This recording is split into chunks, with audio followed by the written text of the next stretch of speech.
Hello there, welcome to this edition of Global Business Africa. In the course of the hour, we'll run through all the business news stories you need to know about from Africa and beyond. Let's start with a quick run through the markets here for you. So Kenya's main index having a rather rough start to 2020. Today's decline of 0.93% essentially takes the index not just to an 8.5% negative basis on the year to date, but it's also within 10 points of a 5-year low, 2,491.67, in case you're wondering.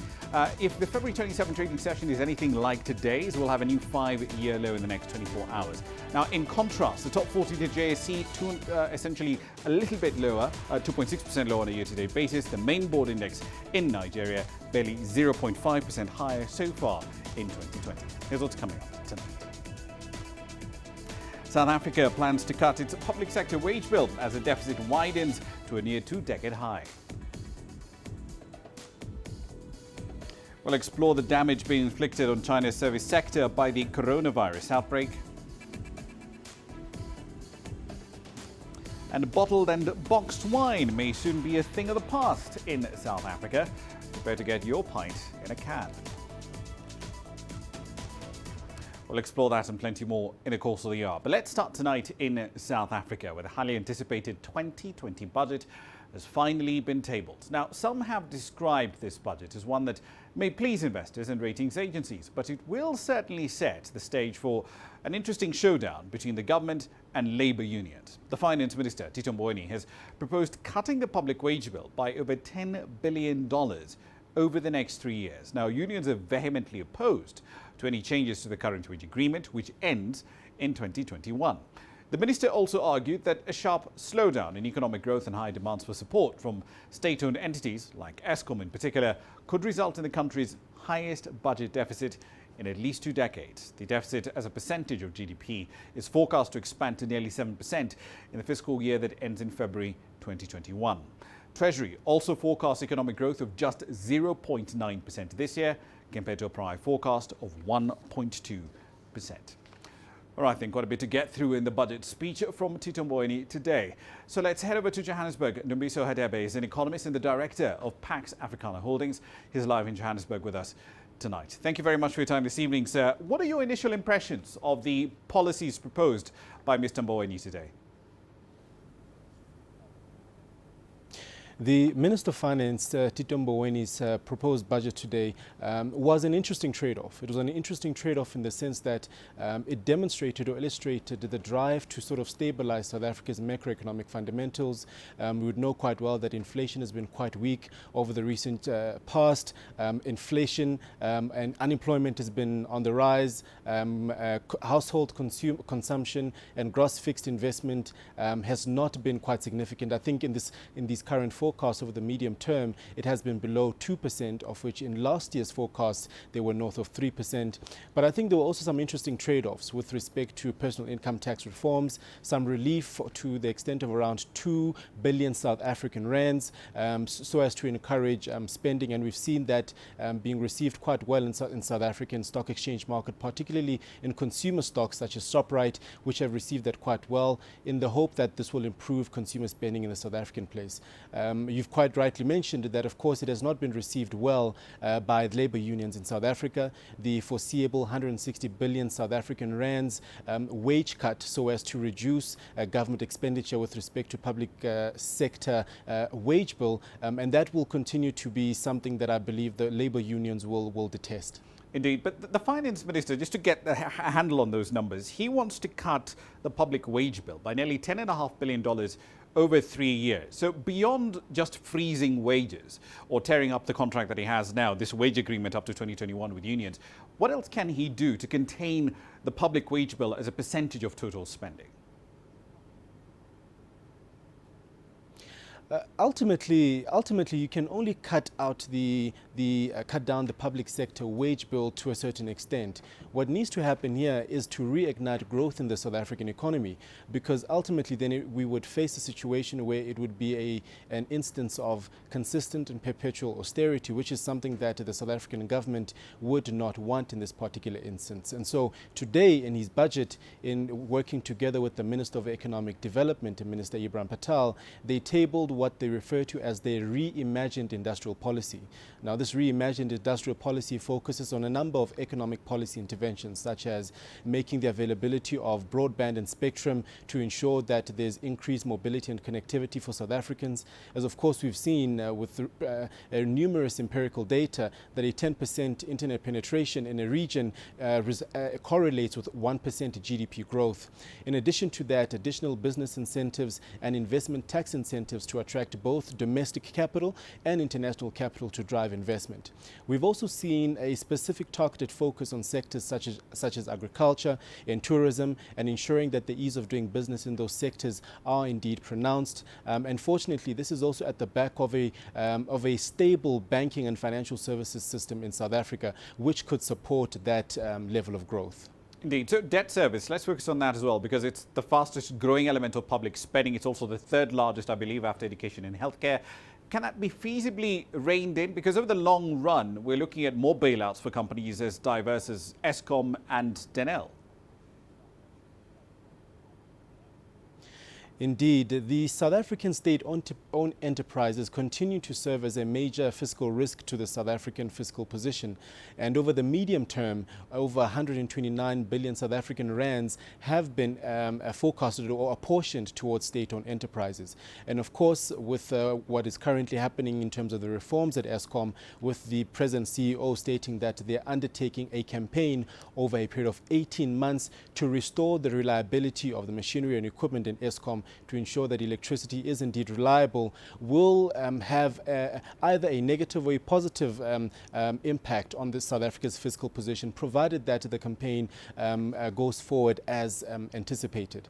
With SAA, it's currently under business rescue, so of course there are guarantees for the debts that SAA currently has, but ultimately, after the outcomes of the business rescue practitioners in terms of how SAA can be reconfigured to be repurposed for its role, and particularly developmental role, which has been the debate in South Africa around state-owned enterprises, that will determine whether or not it will continue to serve as a fiscal drain in South Africa's budget. Right. Let me propose something a little heretical here, because we've seen some tax concessions, but why are we seeing that more aggressive push into a broader range of tax cuts at this point? Because as you pointed out, household spending power pretty weak, unemployment close to 30%. In mid-2019, the Auditor General in fact did flag irregular expenditure of about 61 billion rand. So if that 61 billion rand that's being wasted, clearly to be much better used by businesses and consumers. Isn't there a reasonable case to be made to cut taxes, the deficit be damned?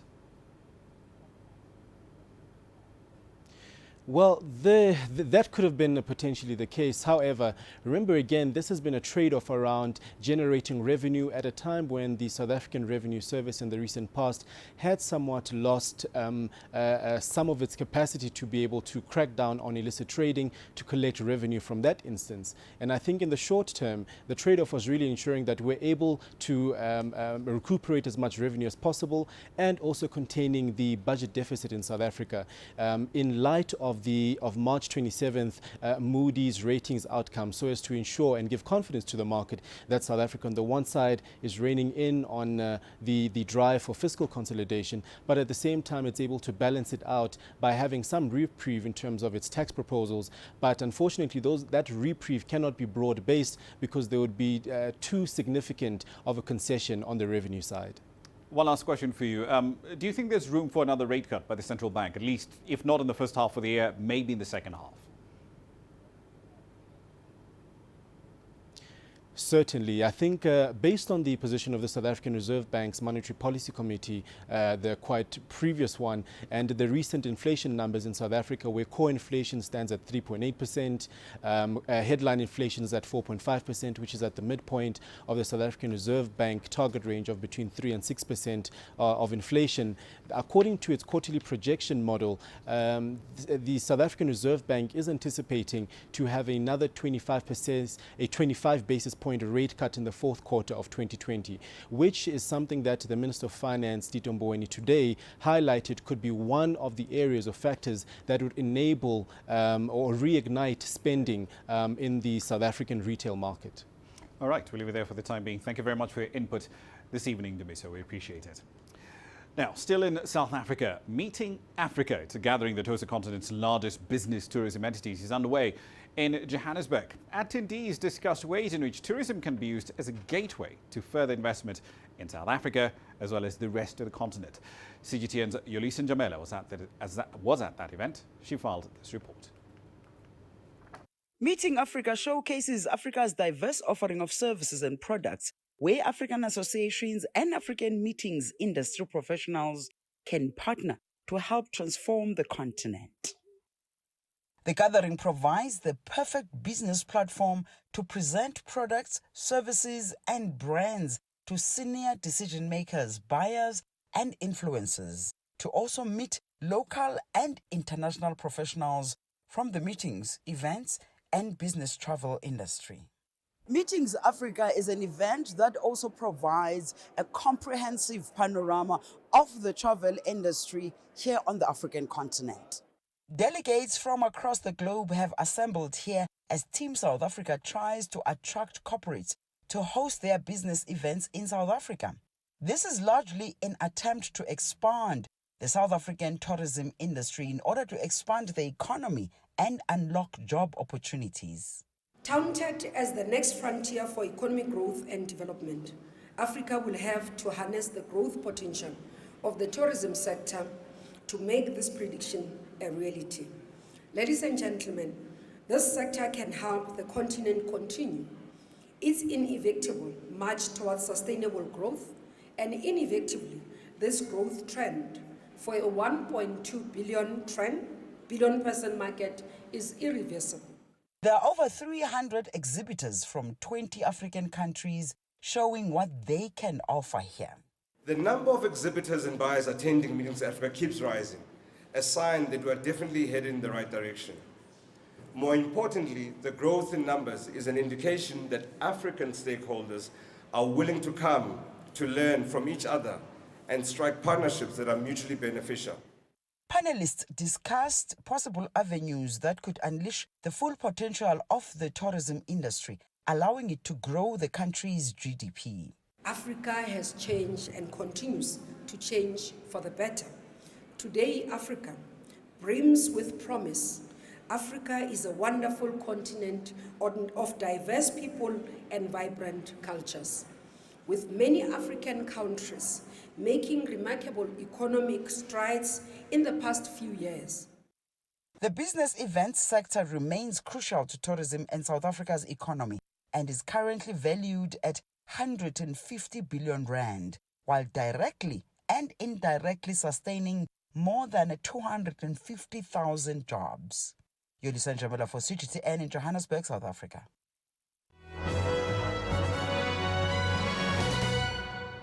All right, then a quick run through some company headlines. Let's start in South Africa. Shoprite Holdings and Equities Property Fund have set up a joint venture. Now, the partnership will manage a portfolio of Shoprite's distribution centres. It will also serve as a platform for the development of undeveloped lands, valued at about $133 million, and it will pursue future property acquisition opportunities as well. Over in East Africa, Kenya Power says its pre-tax profits for the year ending in June 2019 fell by over 90% to just about $3.3 million. Now, the company partially attributed that decline to a rise in non-fuel power purchase costs. Kenya Power is the main electricity distributor and transmitter in the East African nation. Last November, the company delayed publication of its results due to a vacancy at the Auditor General's office. The French automotive manufacturer, the PSA Group, has achieved record profitability last year despite new car sales falling by more than 10%. It reported $81 billion in revenue for 2019, 1% higher year on year. PSA is currently in the process of merging with Fiat Chrysler. If successful, that deal will create the world's fourth largest automotive firm. And finally, Bob Iger has stepped down as the CEO of Walt Disney. Now, the media and entertainment powerhouse says Iger will assume the role of executive chairman and he will direct the company's creative endeavors. Iger steered Disney through successful acquisitions, from the acquisition of Marvel to Pixar. He will be replaced by Bob Chapek, who's the former chair of Disney's parks business. That's a run through your company headlines.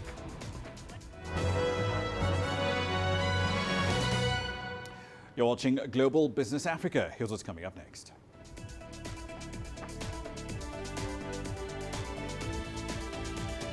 It's only a matter of weeks before Egypt opens international bidding rounds for gold and other mineral exploration. And we'll also explore Togo's turn to solar power for alternative energy supply. The world economy as we know it is about to change. Global business reports highlight emerging markets, developing countries, and dynamic sectors worldwide. We feature top analysts and newsmakers to provide perspectives on every facet of business. From an on-the-ground perspective, we provide you with balanced and objective assessments. Fast, sharp, and insightful. Global business, only on CGTN. Every story starts out like this. Okay, we'll head up now. But beyond the rush of the numbers, there's always a more fundamental question. What happened? Who has been affected? When market-moving decisions are made, who's responsible and why? Let's get some reaction on ground. Joining us in Johannesburg is Sutra Nairo. Hello, Nairo. This is how all stories begin. See how they end. Only on Global Business.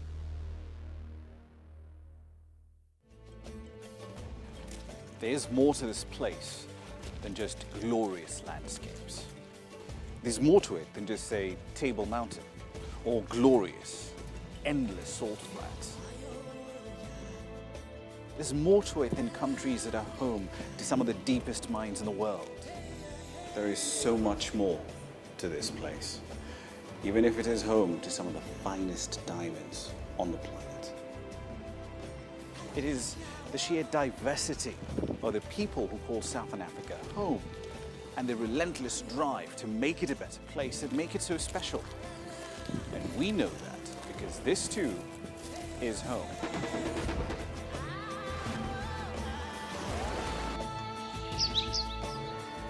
No one knows Southern Africa like we do. CGTN, see the difference.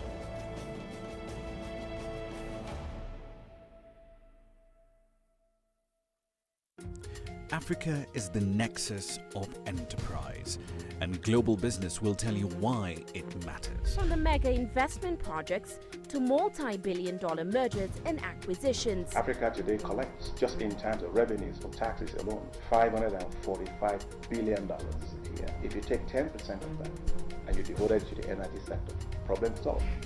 All this on Global Business, weekdays at this time on CGTN.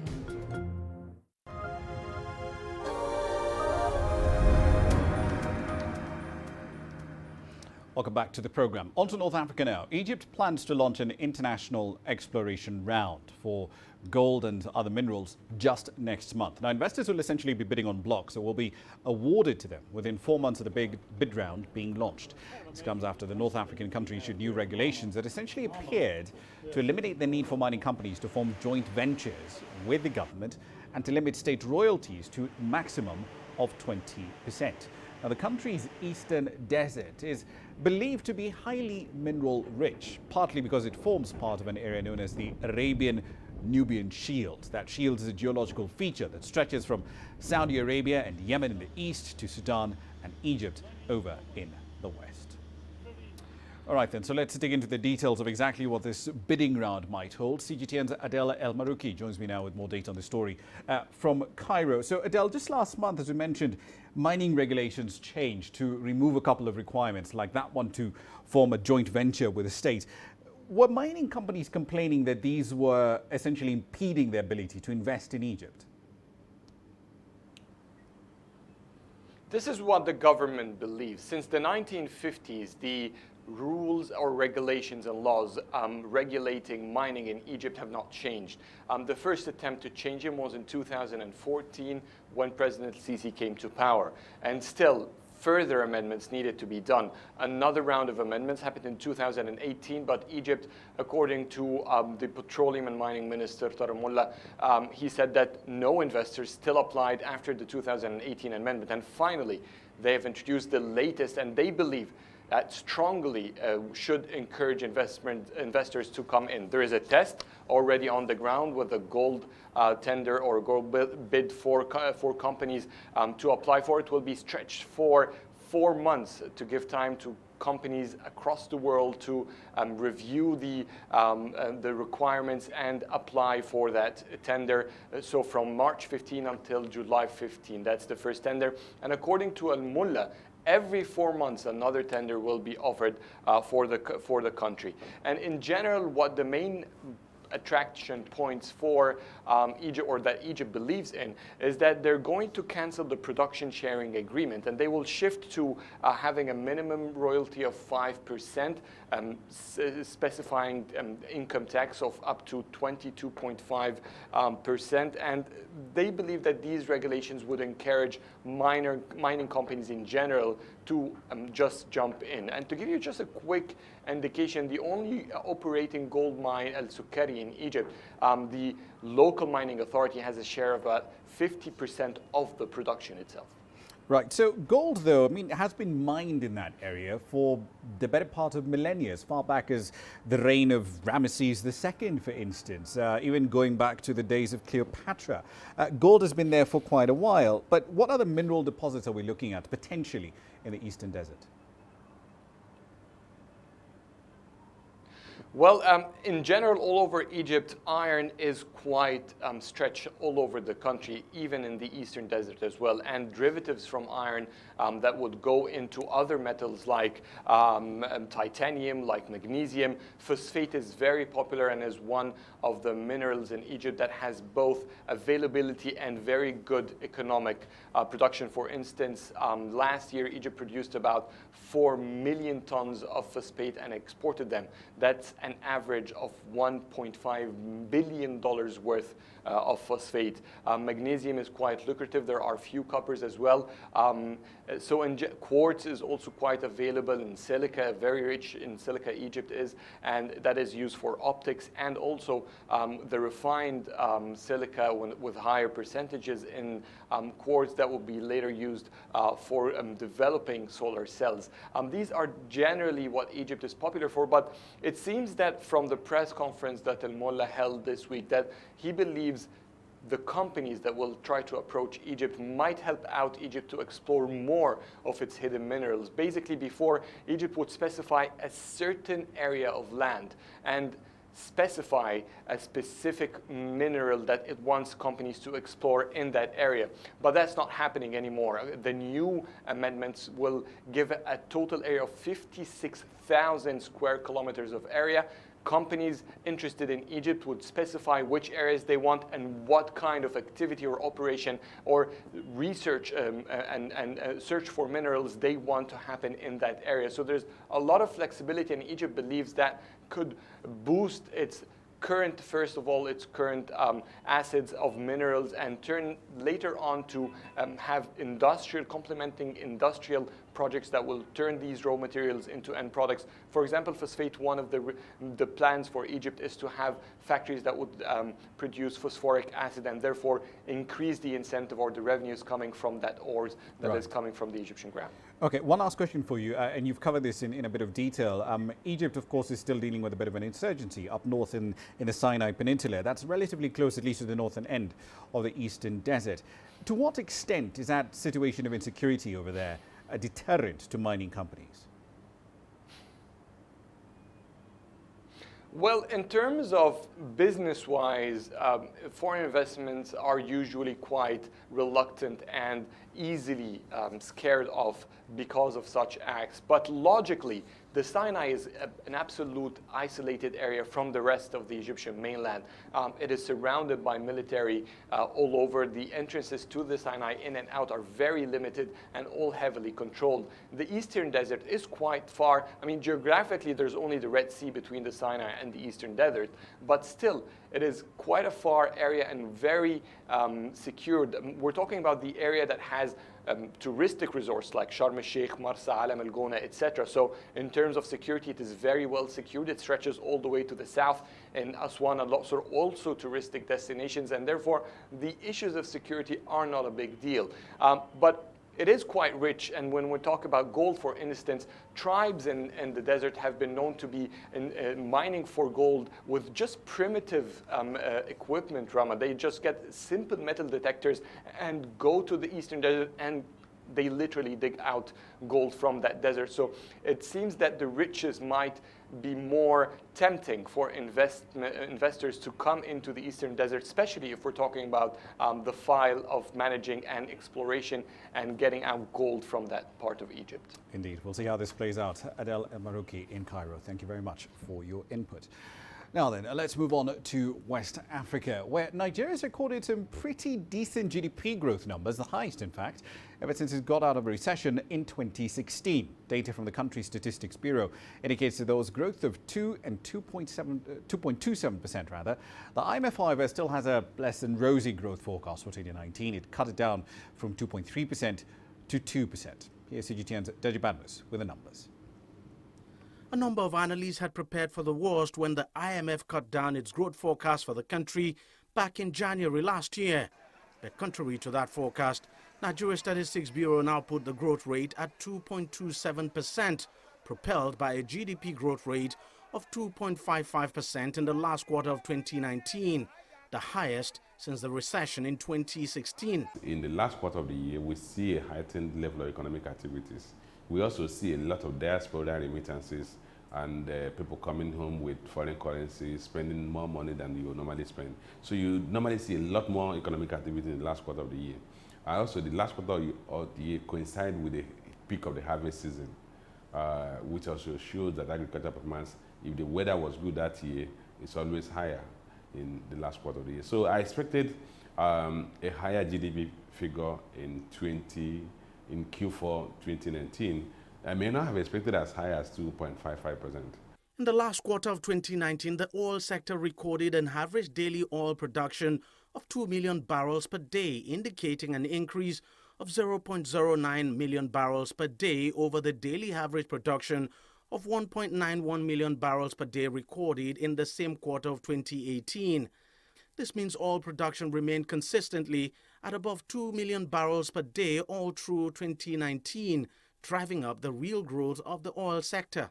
If you consider the fact that oil and gas is only accounts for about 7.32% of the GDP in terms of size contribution to the GDP, and the GDP grew by 2.55%, when the non-oil sector accounts for about 97% of the 93% of the GDP grew by only 2.26%. So it simply means that the growth we saw was propelled by the oil and gas sector, largely because we saw relative peace in Niger Delta and we saw relatively strong crude price in the last quarter. Despite the seeming positive growth rate, Nigeria's economy is still struggling. Budget deficit is still worryingly high and debt levels are going up. You have high inflation rates, you're dealing with unstable crude oil prices, and then you have weak external reserve, which is depleting. They actually worry that you could actually have a reverse capital flow. And should those things happen in 2020, it is not impossible that we end up with a figure that mirrors the IMF prediction. As cheering as the 2019 GDP figures might seem for Nigeria, they also show the economy is still heavily reliant on crude oil, something the government would not be too happy about. It's an indication it needs to more than double its efforts at diversifying the economy and get the country's non-oil sector to begin to perform to its potentials. Besides, with a population growing at an estimated 3%, any growth rate less than that is in reality not a cause for celebration. So the managers of this economy still have their work cut out. Deji Badmus, CGTN, Lagos, Nigeria. Now on to the business of energy. In Togo, barely 30% of households have access to electricity from the national grid, and that is far, far lower than the West African average of 40%. But even when the lights are on and you're jacked into the grid, both rural and urban households struggle to get energy supplies of a consistent quality. CGTN's Uche Okoronkwo now exploring how an ambitious electrification strategy is bringing the West African nation out of the dark. Not so long ago, whenever he wanted to watch a football match or recharge his phone, Usman Kancho had to go into town. But a 15-kilometer ride by bicycle to the capital, Lomé, poor roads in the savannah, is not easy. Life was also slow, and many tasks became a hassle. Today, however, there is a sigh of relief for Kancho's wife. There were no lights before. We had to cook in the dark. But now, thanks to this flashlight, I can cook without difficulty. Ceiling lamps, television, radio, plugs and sockets now fill their home. This comfort that would seem so commonplace to many is now made possible thanks to a small 50-watt solar panel perched on the roof of Kancho's house. I didn't have any electricity or TV at home before.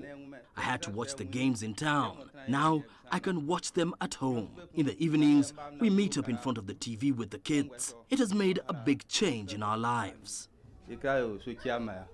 In 2018, the Togolese government launched an electrification plan for the country in partnership with the private sector. The aim was to achieve 100% coverage by 2030 at a total cost of around $1.5 billion. Alassani Damoni, the electrician in charge of solar panels in Tababu village, couldn't be prouder. For him, the solar panel has been of great benefit to the village. When we talk about a panel, it's this solar system right here. It allows us to supply the village with power. Thanks to this panel, today Takpapieni village has light and people are very proud of what we have done for Takpapieni.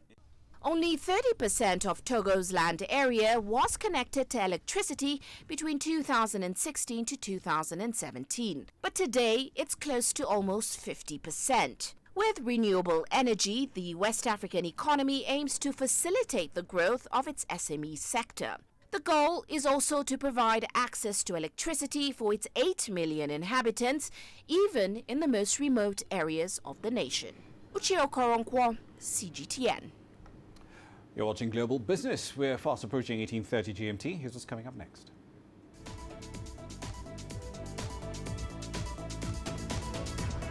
China's service sector is pushing ahead despite being affected by the coronavirus outbreak. And with 5 digital banking licenses in the pipeline, what next for Singapore? We'll explore that when we come back.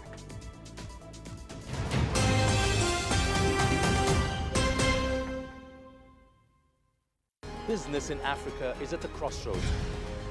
We celebrate those who are adopting and thriving despite the challenges, from grassroots to big businesses. Global Business takes you along for the ride as we track the making of a giant. Only on CGTN.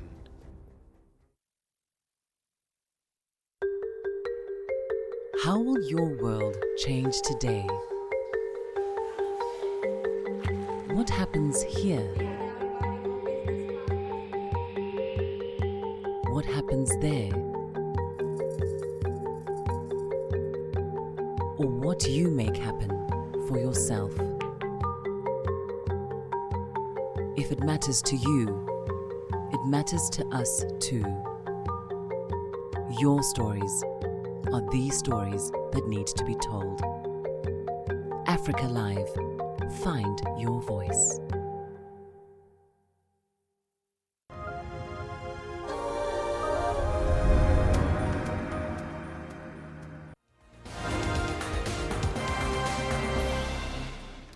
Right then, let's recap the stories making the headlines at this hour. The Egyptian Armed Forces, led by President Abdel Fattah el-Sisi, granted its former Air Force commander and longtime president, Hosni Mubarak, a military funeral. Mubarak's supporters, including some from his home village in the Nile Delta, gathered outside the mosque as they said their final goodbyes to a man who led Egypt for the better part of 3 decades.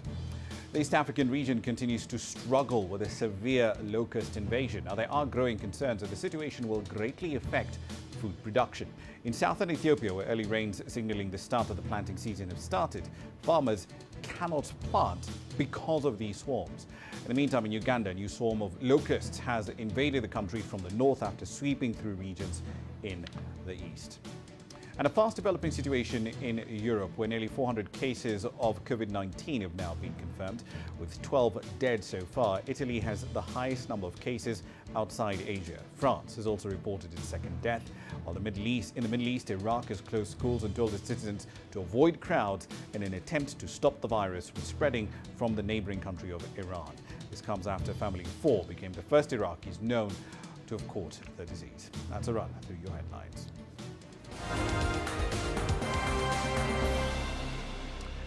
All right then, so China's services sector, which relies on people and a lot of face-to-face contact, has been hit the hardest by this coronavirus outbreak. Nonetheless, some companies, particularly corporate services, are still in high demand, as CGTN's Yuan now explains.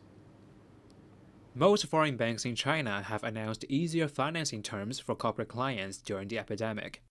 And Standard Chartered China is focusing on trading companies in particular. It's providing emergency cash, of course, but also tailored operational advice based on different export and import destinations. The bank resumed full-scale corporate businesses on February 3rd, and while it began reopening physical branches at the same time, it has also moved to expand flexible trade terms and online services. 你比如说，对于这个由于受到疫情的影响。 For example, for companies that cannot repay loans due to the epidemic, we're reducing the penalty fees and not reporting them to the credit reference system. We've opened an online green channel for applications from companies that are working remotely, and we're taking into consideration the fact that some firms may not be able to produce properly chopped documents at the moment. This way, we believe that we can help them resume work quickly by providing timely cash support. 提高他们的这个资金的周转的效率。 In addition to companies' financing needs, they also urgently need help in figuring out how to better resume their business operations. That calls for the help from the consulting firms. And some of them have wound up urging their clients to accept new ways of working with their advisors. Roland Berger's China staff is still working in shifts and working remotely. That's required them to make some changes and for their clients to make some changes too. The big difference is not being able to work at their client sites as they usually did in the past. The good news is we are experiencing different new ways of working remotely with our clients. I think for us consultants it's very usual, but a lot of the clients here are not used to do this. So they're discovering how to use proper video conference or let's say document sharing systems, online groups in a much more systematic way. The Shanghai Association for Investment said over the weekend that 90% of foreign-operated companies in the service sector have already resumed work.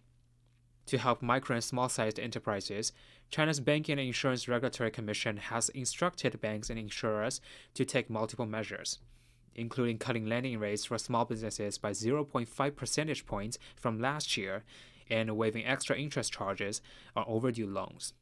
UNICS for CGTN, Shanghai. Now, as popular as online shopping and cross-border e-commerce are, they've also been badly affected by this coronavirus outbreak. Orders for common, everyday products have fallen dramatically, but orders for protective gear, particularly in the city of Wuhan in Hubei province, have helped to defray some of the losses incurred by these online marketplaces. CGTN's Lu Sirui shows us how things are getting back on track. I came back to Beijing on the second day at the lunar calendar year. As soon as I got back, I started working with donation materials. Li Bing has worked in international freight shipping for 10 years. Since the coronavirus outbreak, Li and his office have been bombarded by business requests as donations from home and abroad poured in. His medium-sized company decided to provide services for them free of charge.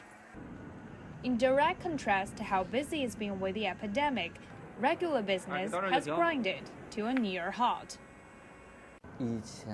Previously, we would receive at least 50 inquiries per day, but now we only have 5. And before, we would have 5 to 10 deals secured every day, but now there are none. Li says restricted traffic and more thorough customs checks have weakened Chinese appeals to global business in the past few weeks. For freight companies like ours, reviving market demand is the only cure for the wounded business. Meanwhile, more than 300 other orders have piled up in Lee's warehouse, waiting for either customs clearance or transfers after recipients get back to work. Chinese officials believe that the production and consumption will return to normal in China after the epidemic. They say more companies will replenish inventory and individuals will consume products in a restorative or even compensatory manner. In fact, some bigger companies are now seeing such revitalization. Jingdong Worldwide, or JD.com, one of China's biggest online shopping platforms, says since January, the selling of products associated with the outbreak has increased by more than 500%. For our Valentine's Day and Import Day programs on February 14th and 15th, more than 100% of our beauty product stocks were sold. That means as more staff come back to work, demand for merchandise will rise, and they will not focus on protection materials anymore. In fact, the company is already busy planning sales promotions ahead of time, including subsidizing franchises on their platform. They believe it's just a matter of time before life and business get back on track. Lu Sirui, CGTN, Beijing. Hong Kong has unveiled a record budget deficit on Wednesday. The announcement came with a pledge to give cash handouts and business tax breaks to residents. Now, the move is designed to soften the blow to the recession-hit economy from a wave of protests last year and, of course, the ongoing coronavirus epidemic. The Financial Secretary, Paul Chan, said that the city recorded its first budget deficit in 15 years in the 2019-2020 fiscal year, and that was pegged at about $5 billion. Here's Joel Flynn with the latest. Well, the 10,000 Hong Kong dollar cash payment for permanent residents was certainly eye-catching, but it's been greeted with a lot of skepticism here by experts. Economists have been questioning whether it will make a meaningful difference to people's lives. It only, in fact, amounts to about half of the median monthly wage in this city. While it's supposed to help spur spending, it may well also just end up fluffing people's savings accounts instead, or indeed end up in the stock market. Nonetheless, many of Hong Kong's politicians have welcomed moves to help people on the ground. The $15 billion support package announced by Paul Chan also includes things like cheap loans for small businesses. Those may go some way to helping people who are impacted by customers not coming into their shops and restaurants. There's also steps designed to aid things like housing, like tourism and education as well. We should say that Hong Kong, though, can afford this. The government still has something like $140 billion in reserve funds. But fundamentally, the headwinds that Hong Kong is facing may be longer term. On top of the coronavirus, which has hit tourism and retail especially hard, there's the protests that have slowed things down here, and of course the trade war, with the city still in recession and without more substantial structural changes for the economy. Some reckon Hong Kong may yet need stronger financial medicine. The Monetary Authority of Singapore plans to issue up to 5 digital banking licenses by the middle of this year. Now, that might mean that Singapore will be home to one of the major digital banks in the region. Here's CGTN's Mira Liu with the details. Singapore is liberalizing and digitalizing its traditional banking sector, opening its financial industry to digital lenders in a move that could send shockwaves throughout Southeast Asia. Contenders range from Alibaba's Ant Financial, as it continues its efforts to expand outside China, to a partnership between Southeast Asia's ride-hailing giant Grab and Singapore's biggest telecom provider, Singtel. In total, there are 21 applications for digital banking licenses, comprising of 7 for the digital full bank licenses and 14 for the digital wholesale bank licenses. Successful applicants will be announced by the Monetary Authority of Singapore in June, with operations slated to start in 2021. The Singapore Business Federation is a minority partner in the Beyond Consortium, which has applied for a full digital bank license.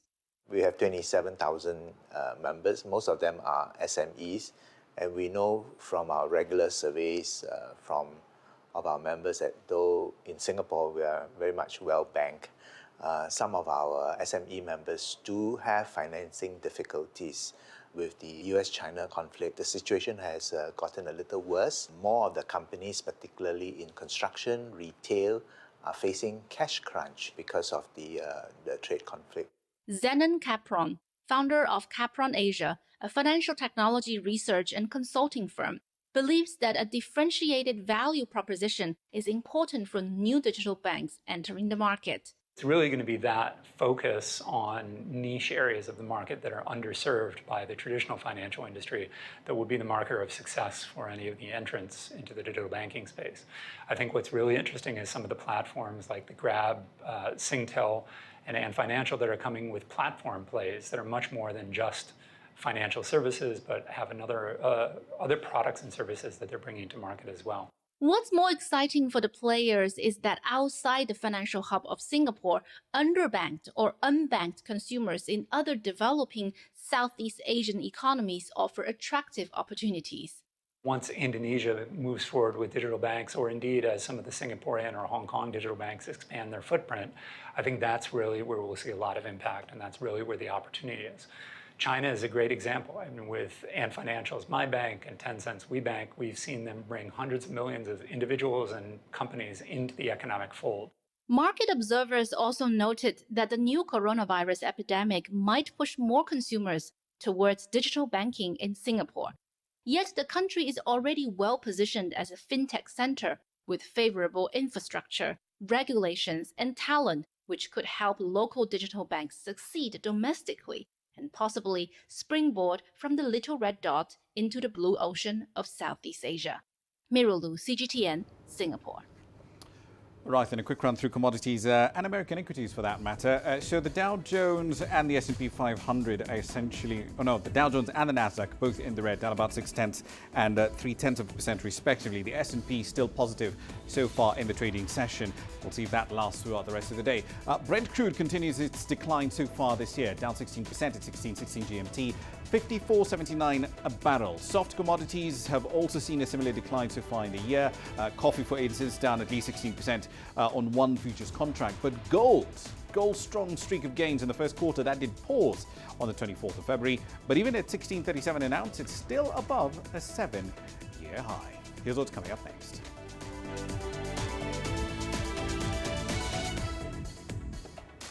We'll introduce you to wine lovers in South Africa who want to convince you to drink wine in a can.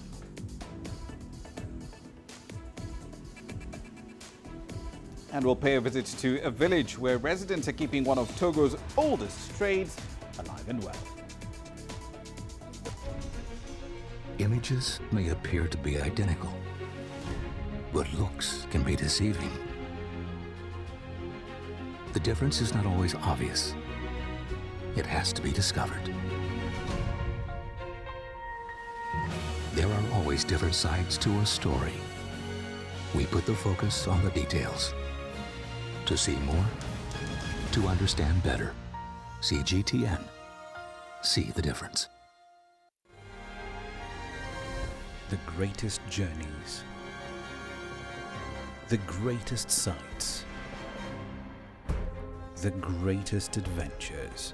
Here in Thanate, this weir allows the locals to walk on water. We're far more than just TV news. We're your passport to the wonders of Africa. To bring you stories of struggle, survival, and hope.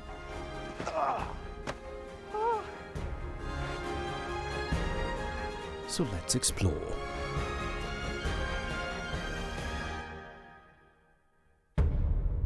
CGTN. See the difference. You don't find the stories of North Africa by sitting on the sidelines.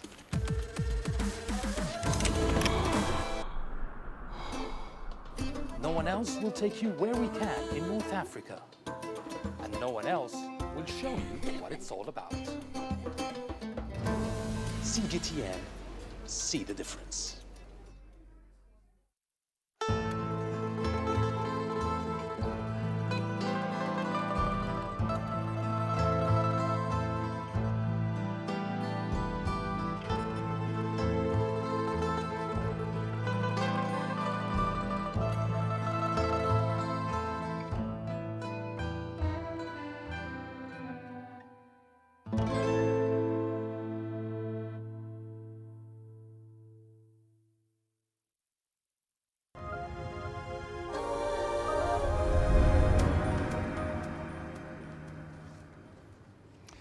Welcome back. Now, as far as wine is concerned, the purists will argue vehemently that the only proper way to package and to serve it is in a glass bottle. But one South African startup disagrees and they're betting on it. This company aims to cash in on global demand for canned wines as a lighter, more convenient alternative to heavy wine glasses. Now, CGTN's Alexandria Majala has that story on Grassroots tonight. If you fancy a celebratory tipple after a hike but you're worried about lugging a wine bottle up a mountain, fear not. A South African startup has launched a range of canned wines and is looking to expand. The initial response has been overwhelming. It's going really well, so we're within the next few weeks or few days will be available countrywide in Pick n Pay stores. Based outside the country's tourist hub, Cape Town, Ankani hopes to cash in on a rising global trend where millennial wine lovers are moving away from bottled wine. Its cans of premium red and white wines are the first to be certified by South Africa's Wine and Spirit Board and are also vegan friendly. Yeah, I like the fact that the packaging is very eco-friendly and eco-conscious. That's a big thing that especially the millennials are after.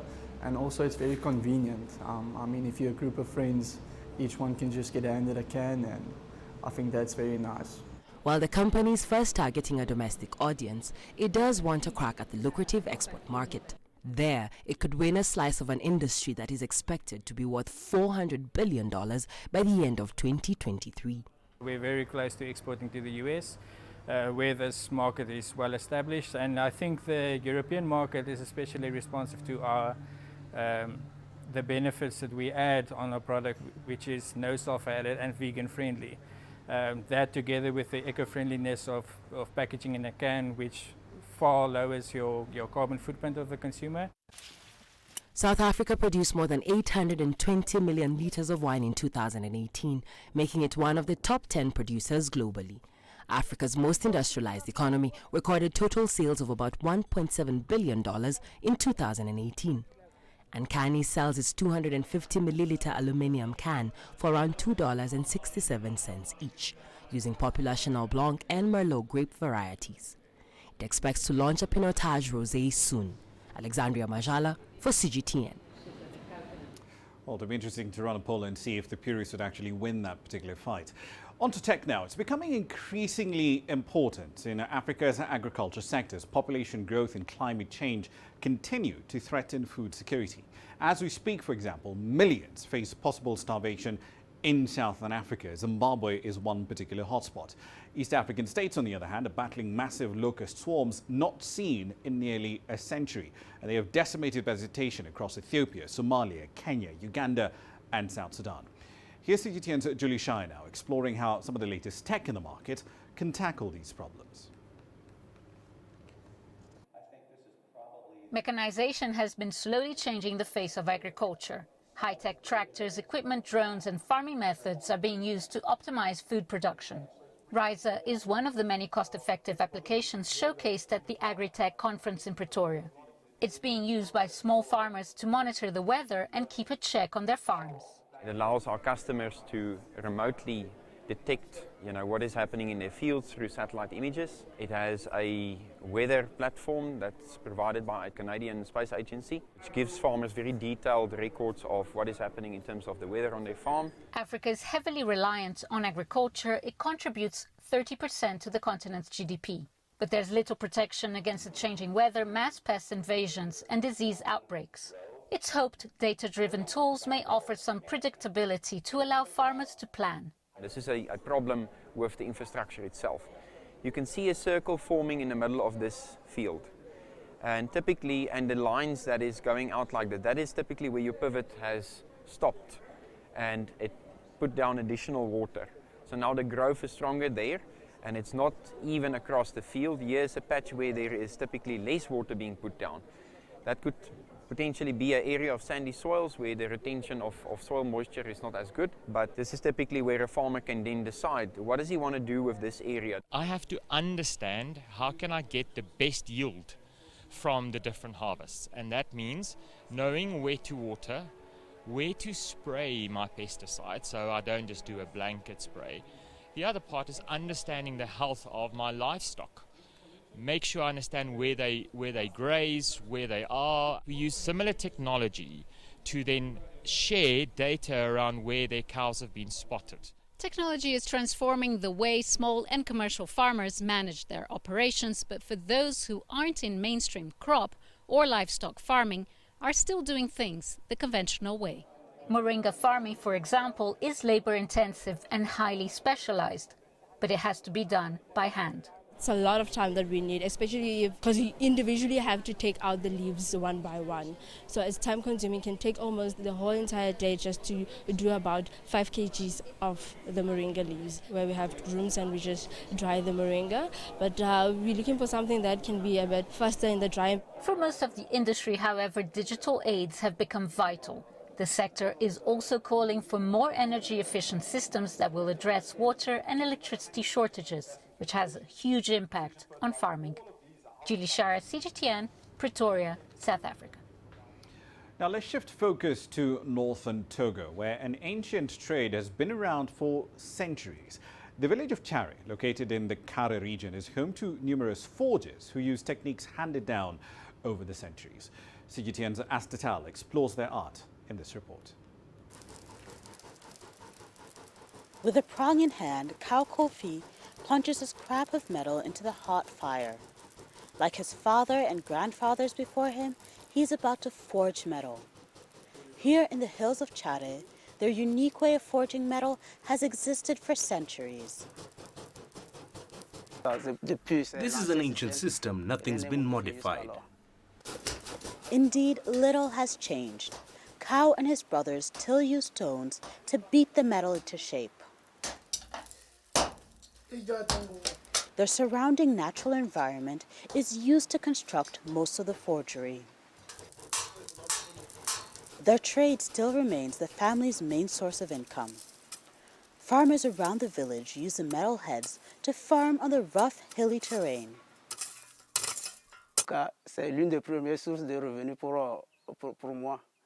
This is one of my primary sources of income. It really needs to be appreciated because it provides for us.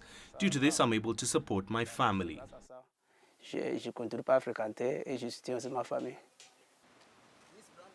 It's a trade he hopes to one day pass down to his own sons. As a parent, whatever I learn has to be shared with the children. Of course, modernization exists with all its influences, but I will teach them to work the same way my father taught me.